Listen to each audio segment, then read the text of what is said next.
네, 우리 경제가 수출 중심으로 회복세를 보이고 있는데 왜 온기가 서민 경제로 퍼지지 않는 걸까요? 고물가 고금리에 집값은 뛰는데 대출 규제는 강화되는 상황이라 서민들의 삶은 더 팍팍해진다는 목소리도 들립니다. 우리 경제 상황은 어떤지, 부진한 내수를 떠받칠 대책은 무엇인지 박춘섭 대통령실 경제수석 모시고 자세한 이야기 들어보겠습니다. 수석님 어서 오십시오. 네, 반갑습니다. 네. 자, 우리 경제 상황 전반적인 컨트롤 타워 역할을 하고 계시는데요. 지금 수출 회복, 뭔가 좀 경기가 좀 좋아진다. 그런데 내수는 조금 부진하다. 잘 온기가 퍼지질 않는다. 이렇게 지금 보입니다. 전반적으로. 어떻게 보시고 계십니까? 예, 올 들어서 우리 경제는 수출을 중심으로 해서 뭐 경기가 회복되고는 있습니다. 회복되고 있는데 보면은 수출이 8월까지 한 10% 정도 들었고 또 성장률도 보면 상반기에 2.8%로 우리 잠재 성장률이 한 2%인데 그 이상으로 성장을 하고 있어서 지표상으로는 괜찮습니다. 그런데 말씀하신 것처럼 내수 쪽이 좀 부진해서 걱정이 많이 되고 있습니다. 저도 걱정이 많이 되고 해서 여러 가지 소비 진작이라든지 내수를 좀 살릴 수 있는 그런 대책을 추진하고 있습니다. 내수가 좀 걱정이 되는데 얼마 전에 윤석열 대통령께서 뭐 경기가 좀 살아나고 있다 이런 좀 표현을 하셔서 야당이나 일부 경제 전문가들이 무슨 지표를 가지고 그럴까 조금 의구심을 샀는데 어떤 지표를 조금 근거로 경제가 살아나고 있다 이렇게 보셨을까요? 지표상으로 보면 금방 말씀드린 것처럼 우리 GDP 성장률도 아까 소득 이것도 상반기에 2.8%이기 때문에 작년보다는 올라오고 있거든요. 작년보다는 좋아지고 있고 수출도 작년에는 안 좋았는데 금년에 우리가 IT 등 반도체를 중심으로 수출이 많이 늘고 있어서 어떻게 보면 전번에도 뭐 한번 언론에 나고 했지만 일본과의 수출 격차도 역대 최저로 좁혀들고 있거든요. 그런 이제 총량적인 지표들은 좋기 때문에 그렇게 말씀을 하신 걸로 이해를 하고 있습니다. 수출 증가가 내수 회복으로 조금 이어질 것으로 조금 기대를 하십니까? 언제쯤 그 수출 내수 회복으로? 그게 이제 아무래도 퍼지는데 온기가 퍼지는 데는 시간이 걸리고 있어 갖고요. 수출이 늘고 나면 그 다음에 이제 수출을 많이 하는 업체라든지 국민들 소득도 올라가지 않겠습니까? 그럼 소득이 올라가고 소비로 전이 되면서 내수가 또 수출이 많이 되면 투자도 늘기 때문에 그러니까 소비나 투자가 늘어서 내수가 좋아져야 되는데 여기에 약간의 시차가 있고 지금 좋아지고는 있습니다. 왜냐하면 한국은행이나 KDI에서 지금 전망하는 게 소비나 민간 소비나 그다음에 이 설비 투자가 상반기보다는 하반기를 좋게 보고 있습니다. 하반기를? 그래서 좀 시간이 갈수록 조금 개선되지 않겠느냐 내수 쪽이 이렇게 보고 있습니다. 네, 역시 조금 이제 긍정적으로 보시는 것 같은데 아까 언급하신 KDI 한국개발연구는 뭐 내수 회복세 가시화가 좀 더디다. 그거는 이렇게. 당초에 봤던 것보다 조금 더딘데 그럼에도 불구하고 상반기보다는 하반기가 높습니다. 하반기가 높다. 네, 그러네요. 빨리 내수 회복이 조금 확산되기를 기대하고 있고요. 관련해서 이제 국민들이 느끼는 건 이제 물가인데 다행스럽게 소비자 물가가 2%대로 낮아졌다는 발표가 있었습니다. 그런데 내일 이제 곧바로 추석인데 여전히 추석 성수품 가격은 비싸다. 뭐 이런 좀 서민들의 반응이 있는 것 같아요. 어떻게? 뭐 물가가 말씀하신 대로 2%로 좀 안정화되고 있는데요. 추석 성수품만 놓고 본다면 지금 금년 추석이 지난번에 설이나 작년 추석에 비해서 전반적으로는 안정화되고 있습니다. 성수품 물가가. 다만 그 여름에 하도 폭염 때문에 채소류들이 지금 작년보다 많이 비쌉니다. 시금치 등 비싸고. 시금치가 뭐 많이 비쌉니다. 근데 그게 이제 조금 요즘 기온이 떨어지니까 좋아지고 있는데 생산하는데 시간이 걸리니까 조금 지나면 좋아질 거로 보고 있고요. 그다음에 또 이 수산물이 좀 작황이 안 좋은 생산량이 좀 부족해서 마른 멸치라든지 또는 뭐 이 참조기, 굴비 이쪽이 조금 그 물가가 작년보다 올라가고 있습니다. 조기, 참조기 제사상에 꼭 필요한데. 그렇지만 전반적으로는 좀 괜찮고 정부가 또 지금 이 성수품을 많이 20대 성수품 물량을 역대 최대로 17만 톤을 지금 공급하고 있습니다. 예를 들면 소고기나 돼지고기 이거를 9만 톤을 공급해서 작년보다 훨씬 많이 하고 또 그동안 문제가 됐던 사과 배 있지 않습니까? 이것도 3만 톤을 공급해서 문제가 없게 하고 그리고 또 이제 할인 지원도 많이 하면서 우리 추석 이 성수품 물가 관리를 하고 있습니다. 네, 그러네요. 뭔가 지금 전반적으로 물가는 떨어지고 있습니다만 아까 말씀하신 시금치라든지 참족이라든지 또 배추, 채소류 예, 좀 예. 걱정인 것 같긴 합니다. 이제 추석이 내일 모레인데 아무래도 소상공인들 추석 대목을 좀 기대하고 있지 않습니까? 이런 소비를 좀 늘릴 수 있는 내수 활성화 대책 정부가 구상하는 어떤 게 있습니까? 지난 8월 28일에 예. 추석 민생 물가 대책을 발표를 정부에서 했습니다. 예. 그 안에 보면 예. 소상공인들 지원하는 내용하고 예. 또 내수 진작 대책이 들어가 있습니다. 네, 그래요. 그래서 소상공인들 지원하는 거 보면 소상공인들이 이 자금, 이 추석 명절이나 자금 압박을 받고 있어서 그렇죠. 역대 최고 규모지만 43조 원을 소상공인하고 중소기업에 지원합니다. 43조. 예. 그다음에 또 우리 전통시장에 네. 전통시장 계신 분들이 어렵고 하니까 추석 성수품 구매 대금으로 업체당 1,000만 원 한도로 해서 50억을 긴급 지원을 하고 있고요. 예. 그다음에 여러 가지 뭐 또 전기료 소상공인들 전기료 부담이 요즘 전기를 여름에 많이 쓰고 해서 네. 부담이 돼서 소상공인들 6천만 원 연매출 이하 되신 분들만 했는데 그 간이가세자 기준인 1억 400만 이하로 대상을 확대해서 지금 전기료 지원 대상을 확대 확대하고 지원을 하고 있습니다. 그래요. 소상공인들에게 43조 지원이라고 하니까 어마어마한 것처럼 들리는데 늘 이렇게 숫자는 많은데 과연 피부로 느낄 수 있는 어떻게 지원이 지금 나눠집니까? 43조라 그러면 43조 중에 39조가 대출인데 은행권에서 대출을 해주고요. 신규 대출을 해줍니다. 예. 자금을. 그리고 또 이제 4조가 예. 신용보증기금이나 지역 신용보증기금에서 해주는 보증대출입니다. 음. 그래서 대출 받는데 보증을 해줘서 예. 그 신규 대출하고 같은 효과죠. 네. 이렇게 해서 이 명절 때 이럴 때 필요한 자금을 다 쓸 수 있게 이렇게 해주고 있습니다. 그러네요. 이제 소상공인들 이렇게 자금을 지원해주고 예. 또 물건이 잘 팔려면 물건을 이제 사는 소비자들을 위한 또 지원도 굉장히 중요하잖아요. 예, 소비 진작을 하기 위해서 예. 크게 이제 내수 진작이 두 가지 파트인데 예. 소비를 늘리는 거, 그렇죠. 그다음에 또 이게 또 한 축이 지역 관광을 활성화하는 거. 네. 두 가지인데요. 소비 진작과 지역 관광. 예, 소비 진작을 하기 위해서는 예. 지금 하반기에 네. 소비가 늘어나는 지출이 늘어가는 부분에 대해서 는 부분에 대해서 일정량이 넘어가면 거기에 대해서 소득공제를 2배로 세제 혜택을 지금 주도록 소득공제 혜택이 됐습니다. 어떻게 2배로 올라가는 거예요? 소득공제 혜택이 지금 10%인데 20%로 20%로.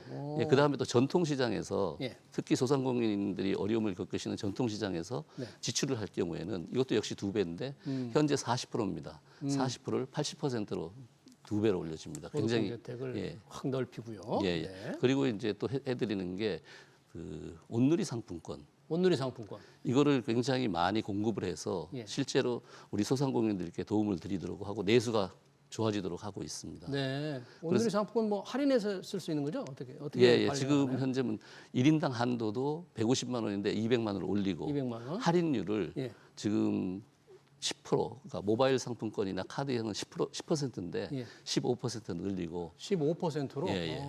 그다음 지류형 종이 형태는 5%에서 10% 늘리고 해서 제가 여기 오기 전에 확인해 보니까 예. 어제까지 예. 추석에 1조 4천억을 발행하려고 하는데 예, 발행했는데 그 8천억이 팔렸습니다. 벌써 예, 8천억? 8천억이 지금 온누리 상품이 팔려서 예. 이게 소비 진작에 도움이 된다고 보고 있습니다. 그러니까 온누리 상품권을 이제 카드형으로 하면은 15% 싸게 사서 예. 예를 들면 85%에 사서 100%를 소비할 수 있는 거죠. 15%나 이익이 예, 되는 예. 거네요. 예, 그렇습니다. 전체 규모가 얼마 발행한다고요? 전체로 추석 명절 때만 1조 4천억 원. 근데 8천억 원이 이미 팔렸습니다. 아, 그래요? 어제까지. 예. 그런데 혹시 이게 쓸 수 있는 곳이 너무 제한적이거나 그러진 않아요?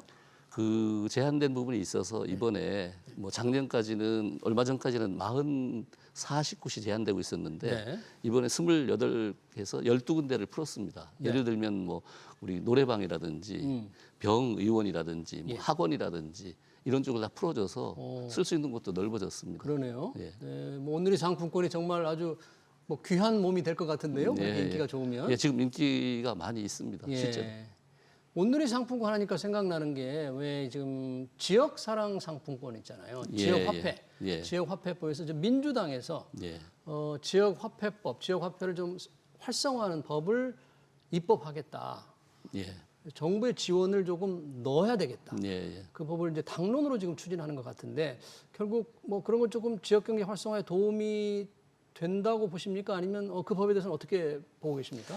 기본적으로 이제 지역 화폐라고 불리는 지역사랑 상품권은 지자체에서 발행하는 지역 사무입니다. 그러니까 우리가 지역 국가의 사무를 중앙 사무하고 지방 사무로 구분을 하는데 예. 이 지역 화폐는 100% 지방 사무입니다.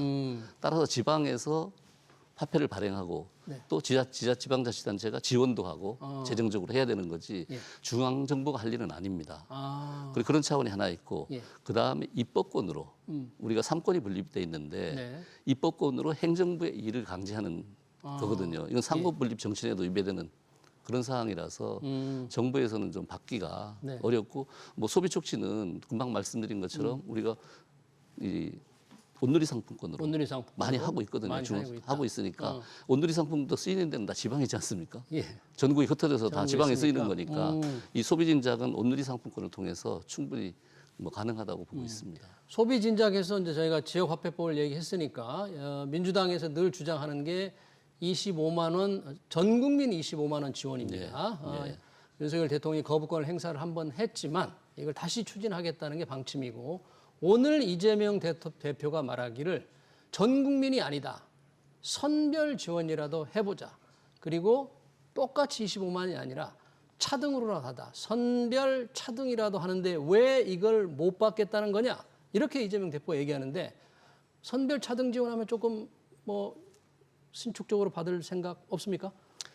이게 차등 선별을 한다 그래도 네. 본질적으로 현금 살포 한다는 법의 성격은 똑같습니다. 아, 현금 살포라고 그 예, 그 성격은 똑같다. 성격에 효과도 크지 않고 효과도 크지 크지 않고 또 그리고 이 선별을 하려 그러면 예. 굉장히 행정적인 비용도 많이 들어갑니다. 선별. 선별 지원할 때 예. 그래서 코로나 때 네. 선별 지원하려다가 국회에서 100% 지원으로 코로나 지원금도 바뀐 경우가 있고요. 네.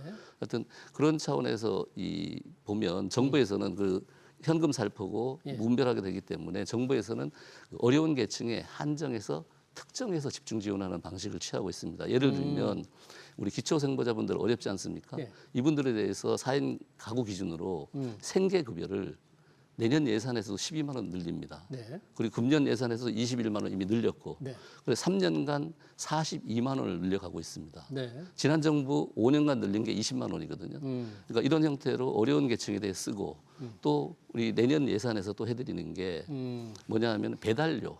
연세 소상공인들 예. 한 70만 명에 대해서 배달료를 30만 원 지원해 드립니다.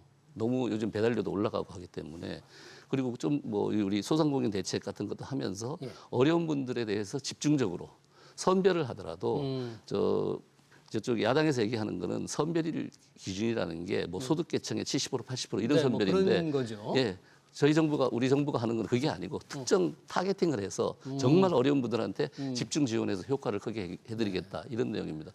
그 어려운 계층 그 아까 그 생계급여 같은 경우에 월 12만 원이면 예. 1년에 144만 원입니다. 지원 받는 게 25만 원이 아니고 그러니까 네. 25만 원보다 어려운 계층은 144만 원을 드리는 겁니다. 예. 그러네요. 그러니까 이재명 대표가 전 국민 지원 25만 원에서 조금 후퇴해서 선별 차등 지원을 제안했지만 오늘 제안했는데 이것도 역시 현금 살포와 크게 다르지 않다. 예, 그렇게 보고 있습니다. 예, 이재명 대표가 또 이거 돈을 줄 때 지역 사랑 상품권으로 지급한다 그랬어요. 그러면서 이제 현금 살포가 아니고 상품권을 준다 이거. 그렇게 얘기했지만 혹시 지역 사랑 상품권을 발행하는 데는 문제가 없나요? 아니 그 부분에 대해서 하는 거는 문제가 없는데 정부가 재정 지원을 할 수는 없다는 겁니다. 정부가 그걸 의무화하기 때문에 문제입니다. 아, 그런요. 예. 네, 그렇습니다. 정말 지금 경제를 좀 살려보기 위한 여러 가지 노력의 입장이 조금 다르고 접근 방법도 다르네요. 관련해서 내년 예산안이 지금 국회에 들어가 있는데 윤석열 정부는 늘 건전 재정을 주장해 왔습니다. 그러나 야당은 체감 경기가 어려우니까 재정을 좀 더 늘리자, 확장 재정을 하자 이렇게 주장을 하고 있지 않습니까? 예. 이 부분에 대해서는 어떻게 국회에서 이제 앞으로 할까요? 예. 근데 현 정부 윤석열 정부에서는 확장적 재정 정책을 하지는 않습니다. 확장 재정을 하지 예, 않는다. 왜냐하면은 우리가 민간의 창의와 혁신을 바탕으로 네. 민간 주도 시장 경제를 지향을 하고 있기 때문에 그렇습니다. 예, 현재 보면 민간 경제 규모가 정부보다 훨씬 커졌고 그렇죠. 또 정부도 소위 재정 승수라고 하는 게 있는데 뭐냐 하면 정부가 지출을 1억 원 늘렸을 때 예. 소득이 얼마나 느느냐 1억 원이 늘면 승수가 1이지 않습니까? 일이네요. 네. 근데 그 재정 승수가 지금 0.5 이하로 아. 1억 원을 늘려도 5천만 원 이하로 소득이 는다고 학계에서 많이 얘기를 하고 있습니다. 네. 이런 상황에서 정부 출을 늘리면 경제는 살리는데 효과가 적고 빚이 정부 빚이 늘어나게 되는 빚이 많이 겁니다. 늘어난다. 예, 내년도 예산안 기준으로 예. 빚이 1,277조입니다. 네, 국가 채무가요? 예, 예, 네. 국가 채무가 이렇게 많은 채무를 갖고 있고 이 채무의 이자만 30조 원에 달합니다. 이런 상황에서 재정을 확장적으로 운영하기는 어렵고 네. 따라서 이제 윤석열 정부에서는 재정 확장 대신에 민간을 지원하고 규제 완화하는 정책을 쓰고 예. 또 어려운 계층에 대해서 어려운 분들한테 대해서 타겟팅해서 집중적으로 지원하는 조금 전에 말씀드린 이런 정책을 추진하고 있는 겁니다. 그러네요. 국가 채무가 많이 늘어나기 때문에 뭔가 민간 경제 활력을 높이는 쪽으로 정책을 집중하고 있다 이런 말씀이시고요. 지금 이제 국회 예산안과 함께 중요한 게 이제 세법 개정입니다. 상당히 논란이 많은 게 뭐 상속세를 두고도 지금 정부가 추진하려고 하는 게 있고 금융투자소득세 논란이 많은데 우선 가장 주력하는 뭐 세제 개편에 대한 기본적인 정부 입장 뭡니까? 정부에서는 오래되고 세제 개편이라는 게 낡은 세제를 합리화하고 예. 그 다음에 그 국민들의 자산 형성 그리고 이 또 중산층 부담, 세 부담 완화하는 이런 데 목적을 두고 세제 개편을 추진하고 있습니다. 예. 근데 말씀하신 것처럼 이제 상속세 같은 경우는 예. 상속세 같은 경우는 2000년에 2000년 이후에 세율이나 예. 과세 구간이 변함이 없습니다. 2000년 이후에 24년 동안. 예. 그리고 금투세 같은 경우는 지금 상당한 부담이 되고 있는 걸로 도입되면 예. 그렇게 보고 있습니다. 주식시장에 지금 주가도 안 좋은데 주식시장 영향이 클 거로 보고 있어서 네. 정부에서는 상속세 최고세율을 50%인데 40%를 인하하고 과표 구간도 조정을 하고 이런 내용하고 그 다음에 금투세는 폐지하는 걸로 이제 세제 개편안 법안이 나가 있는 상태입니다. 예. 두 법안에 대해서 좀 더 들어가 보면 지금 민주당에서는 상속세 최고세율 인하는 좀 반대하는 게 조금 보여요. 당론은. 그렇다면 정부가 추진하는 상속세 인하를 통해서 뭔가 여러 가지 세부담을 좀 줄여주려는 게 잘 달성하기 어렵지 않나 이런 좀 생각도 드네요. 예, 뭐 기재위에서 예. 국회 기재위에 이제 조세 소위가 있는데 예. 거기에서 논의를 앞으로 쭉 하게 될 겁니다.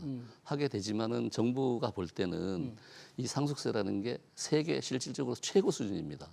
최고 수준 50%지만 예. 우리보다 높은 나라가 딱 하나 있습니다. 일본이 55%지만 일본, 네. 일본은 유산 취득세 방식이라 유산 취득세 어떤 차이냐 하면 이제 배우자가 있고 자녀가 2명이라 그러면 우리나라는 배우자 자녀 안 따지고 돌아가신 분 한 분에 대해서 상속세를 매겨요. 그러면 금액이 클 거 아닙니까? 그렇죠. 근데 일본은 나누기 나눠서 전이니까. 유산 취득 개념으로 가니까 세율이 낮아져서 네. 실질 부담은 전 세계 1위입니다. 우리 한국이. 네. 그러니까 그리고 또 보면 2000년 이후에 금년까지 세율도 조정 안 하고 경제 규모는 커졌는데 이것 때문에 세 부담이 너무 늘어났고 네. 어느 정도 늘었냐 하면은 2000년에 상속세를 내던 분이 네. 지금 숫자가 2024년에 14배가 늘었고 14배. 상속세 금액은 24배가 늘었어요. 네. 그다음에 1인당 1억 원 이하, 좀 상속세 조금 내시는 분들, 1억 원 이하 내는 분들 숫자나 금액이 수십 배 지금 그러네요. 늘어나 있어서 네. 이거는 뭐 중산층 세금으로 이미 변질되지 않았느냐 해서 뭐 반드시 상속세 쪽은 조금 개편을 해야 된다 이렇게 보고 있습니다. 요즘 가장 논란이 큰 게 금융투자소득세입니다. 이참 연소득 5천만 원이 넘는 주식 양도차익에 세금을 좀 매겨보겠다고 돼 있고 내년부터 시행되는데 이게 원래 2023년 시행하기로 여야가 합의를 했지 않습니까? 예. 그러니까 이미 3, 4년 전에 합의를 해놓은 건데 이제 와서 왜 꼭 폐지를 해야 된다. 이것 때문에 주식시장이 정말로 지금 위축되고 있는지 더 떨어질 건지 다른 여러 가지 변수도 있을 텐데 정말 금투세가 주가 하락을 부추기는 가장 큰 주범입니까? 근데 이제 그때 도입하기로 2024년 1월 1일부터 도입하기로 합의했을 당시하고 예. 지금하고 주식시장의 여건이 바뀌어 있습니다. 아, 그 당시가 주가도 높고 예. 그 주식 거래 대금도 많았습니다. 지금은 주식시장 침체가 돼 있어서 여러 가지로 어려움을 겪고 있는 상황인데 이런 상황에서 만일 금투세가 도입이 되면 큰손 투자자들이 이탈을 하게 돼서 주식시장이 아마 큰 영향을 받을 겁니다. 지금 큰 손이라 그러면 그런 큰 손들 우리 어느 정도냐 하면 예. 0.5%의 큰 손들이 예. 우리 주식시장 한 50% 가까이를 점유하고 있습니다. 음. 그 정도 영향을 주기 때문에 예. 그런 문제가 있고 이 대만이 예. 과거에 3번 도입을 시도해봤습니다. 세 차례나 시도했는데. 예, 다 실패했는데 예. 마지막으로 했던 게 2013년입니다. 예. 2013년에 거래 대금이 40%나 빠져서 음. 결국 포기를 했던 사례도 있습니다. 일각에서는 우리가 은행에 예금만 맡겨도 이자 소득세를 물리는데 주식 투자로 번 많은 큰 이익에 세금을 매기지 않는다는 것은 형평에 좀 어긋난다. 뭔가 이 주가를 올릴 수 있는 다른 제도적 보완 장치를 해가면서 그래도 시행을 해보는 게 어떻겠느냐. 계속 이렇게 주장을 해서 민주당도 지금 부분적으로 대상을 줄여서 해보자는 것 아닙니까? 그래도 정말 어려운 겁니까? 그건 뭐 도입한다는 것 자체로 영향을 미칠 거라고 보고 있고요. 예. 다만 이게 이제 주식시장이 활성화되지 않은 상태에서 도입했을 때 그런 영향이 커서 예. 못하는 거지. 앞으로 주식시장이 좋아지고 활성화되고 하면 여러 가지 제도도 개편되고 정부에서 이제 밸류업, 기업 밸류업 정책도 지금 하고 있지 않습니까? 예. 그리고 또 여러 가지 상속세제도 개편이 되고 하고 하면 전체적으로 주식시장이 활성화되면 그때는 도입할 수 있다고 봅니다. 그러나 지금은 좀 시기상조다 이렇게 보고 있습니다. 금투세 현재로서는 시기상조다.